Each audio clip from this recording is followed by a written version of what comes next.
ভারতের রাষ্ট্রপতির হাত থেকে পদ্মশ্রী পেলেন ত্রিপুরা বিশ্ববিদ্যালয়ের প্রাক্তন উপাচার্য প্রফেসর অরুণোদয় সাহা। ভারতবর্ষের রাষ্ট্রপতি দ্রৌপদী মুর্মু রাষ্ট্রপতি ভবনে বিশিষ্ট শিক্ষাবিদ তথা ত্রিপুরা বিশ্ববিদ্যালয়ের প্রাক্তন উপাচার্য প্রফেসর অরুণোদয় সাহার হাতে সর্বোচ্চ অসামরিক সম্মান পদ্মশ্রী পুরস্কার তুলে দেন। তাকে সাহিত্য এবং শিক্ষাক্ষেত্রে বিশেষ অবদানের জন্য এই পুরস্কারে ভূষিত করা হয়। প্রফেসর অরুণোদয় সাহা পদ্মশ্রী পুরস্কারে ভূষিত হওয়ায় ত্রিপুরার মুখ্যমন্ত্রী ডাক্তার মানিক সাহা ওনাকে অভিনন্দন জানিয়েছেন। ত্রিপুরায় 2018 সালের সরকার পরিবর্তনের পর ত্রিপুরায় পদ্মশ্রী প্রাপকের সংখ্যা বাড়ছে।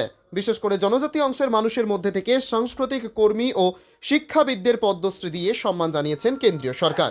হস্তশিল্পের জন্য যেমন পদ্মশ্রী দেওয়া হয়েছে, তেমনি ধর্মীয় নেতা শান্তিকালীকে দেওয়া হয়েছে পদ্মশ্রী।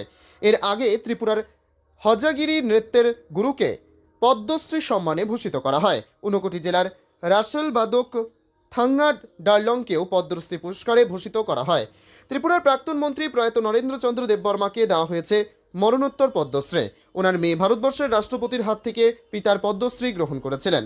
বিক্রম বাহাদুর জমাতিয়া পেয়েছিলেন সাহিত্য ক্ষেত্রে অবদানের জন্য পদ্মশ্রী।